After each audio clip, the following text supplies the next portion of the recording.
ایک قانون بنا دیا گیا بینچز کی تشکیل سے متعلق، کسی پر انگلی نہیں اٹھا رہا، لیکن میرے پاس آپشن تھا کہ حلف کی پر پاسداری کروں یا عدالتی حکم پر بینچ میں بیٹھوں۔ میری دانست میں قانون کو مسترد کیا جا سکتا ہے، معطل نہیں کیا جا سکتا۔ مجھ سے جب چیمبر ورک کے بارے میں دریافت کیا گیا تو میں نے 5 صفحات پر مشتمل نوٹ لکھا۔ تو اب ان کا بنیادی طور پر اعتراض یہ ہے کہ پریکٹس اینڈ پروسیجر بل جو ہے وہ کیونکہ ایک از خود نوٹس سے متعلق ہے، اور وہ جو ہے سپریم کورٹ نے اس کو کیونکہ معطل کیا ہے، اس وجہ سے پہلے پریکٹس اینڈ پروسیجر بل کی جو سنوائی ہے وہ کی جائے، اس پر فیصلہ دیا جائے، پھر جو ہے وہ عدالتوں کے ٹرائل سے متعلق بات ہو۔ تو یہ جو نامزد چیف جسٹس صاحب ہیں، ان کا کہنا تھا کہ 6 مگوئیوں سے بچنے کے لیے میں اس بات کا قائل ہوں کہ ساری بات کھلی عدالت میں ہو۔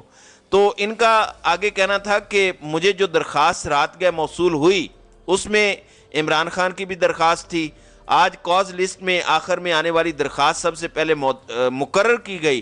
میں اس بینچ کو بینچ تصور نہیں کرتا۔ سنیں، یہ اس کو بینچ ہی نہیں مان رہے، جو چیف جسٹس آف پاکستان نے بنایا ہے اس کو کہتے ہیں کہ یہ میں بینچ ہی نہیں مانتا۔ میں کیس سننے سے معذرت نہیں کر رہا، پہلے supreme court practice and procedure bill کا فیصلہ کیا جائے۔ میرا موقف یہ ہے کہ جب تک پریکٹس اینڈ پروسیجر بل کو ٹھکانے نہ لگایا جائے تب تک میں کسی بینچ میں نہیں بیٹھ سکتا۔ تو یہ ان کا بنیادی طور پہ ان کو تکلیف ہے کہ یہ بینچ جو ہے وہ چیف جسٹس آف پاکستان نے اپنی مرضی کا کیوں بنایا ہے۔ پھر ان کا کہنا تھا کہ پہلے supreme court practice procedure bill کا فیصلہ کیا جائے۔ بینچ سے میں اٹھ رہا ہوں، کیس سننے سے معذرت نہیں کر رہا۔ میں اور جسٹس سردار طارق مسعود اس کشمکش میں تھے کہ کیس سننے سے معذرت کریں یا نہیں۔ سب سے پہلے معذرت چاہتا ہوں، میں بینچ سے اٹھ رہا ہوں، کیس سننے سے معذرت نہیں کر رہا۔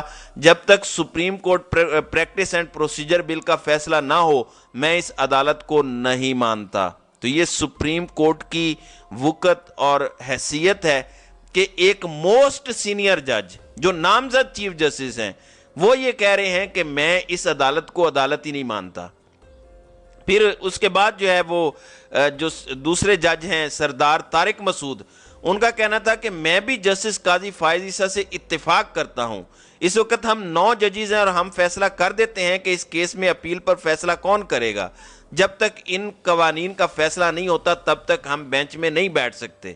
یعنی انہوں نے پریکٹس اینڈ پروسیجر بل کے بعد جو ریویو ججمنٹ ہے، یعنی جو نظر ثانی کی اپیل ہے، اس کا بھی اس کی طرف جو ہے وہ طارق مسعود صاحب کہہ رہے ہیں کہ اگر 9 رکنی بینچ، لارجر بینچ جو ہے، فل بینچ جو ہے وہ ابھی سنے گا تو پھر جب ریویو کی پٹیشن دوبارہ دائر ہونی ہے تو اس کو کون سنے گا، اس لیے میں بھی نہیں بیٹھ سکتا۔ تو یہ انہوں نے اعتراضات کیے ہیں اور ان اعتراضات کی بنیاد پر انہوں نے جو ہے وہ لارجر بینچ میں بیٹھنے سے انکار کر دیا ہے۔ اس پر اعتزاز احسن کے جو وکیل ہیں لطیف کھوسا، ان کا کہنا تھا کہ اگر آپ کیس نہیں سنیں گے تو 25 کروڑ عوام کہاں جائیں گے۔ تو جسٹس طارق مسعود نے کہا کہ 25 کروڑ عوام کا خیال پہلے کیوں نہیں آیا؟ جب تک ان قوانین کا فیصلہ نہیں ہوتا تب تک ہم بینچ میں نہیں بیٹھ سکتے۔ تو آپ کو بھی تو خیال نہیں آیا، آپ بھی تو جسٹس ہیں، انصاف مہیا کرنے کے لیے جو ہے وہ عدالت میں بیٹھے ہیں، لیکن کس طریقے سے عوامی معاملات کو اور جو انسانی حقوق کے معاملات کے اوپر ایک کیس ہے اس کو آپ نے ٹھوکر لگائی ہے، اس کے اوپر جتنا افسوس کا اظہار کیا جائے کم ہے۔ پھر اعتزاز احسن نے کہا کہ گھر کے تحفظ کے لیے کیس سن لیجئے، آپ سپریم کورٹ میں مل بیٹھ کر فیصلہ کرنے کے پابند ہیں، آپ میرے چھوٹے بھائی ہیں، اگر میں اتفاق بھی کروں تو کہوں گا آپ بینچ میں بیٹھ جائیں۔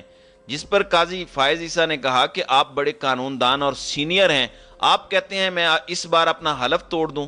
بڑی ہی شرمناک اور افسوسناک بات ہے کہ یہ لوگ جو ہیں وہ جو الیکشن کروانے کا جو بیان ہے اس کے اوپر واضح طور پر جو ہے وہ قانون کیا کہتا ہے موجود ہے، لیکن اس کے اوپر یہ اپنے ہونٹ سی لیتے ہیں، لیکن یہاں پر یہ دعویٰ کر رہے ہیں کہ میں اپنا حلف توڑ لوں، حالانکہ اس کے اوپر تو کوئی فیصلہ بھی نہیں ہوا۔ اعتزاز احسن نے کہا کہ آپ کا موقف درست ہوگا لیکن یہ گھر کی مانند ہے۔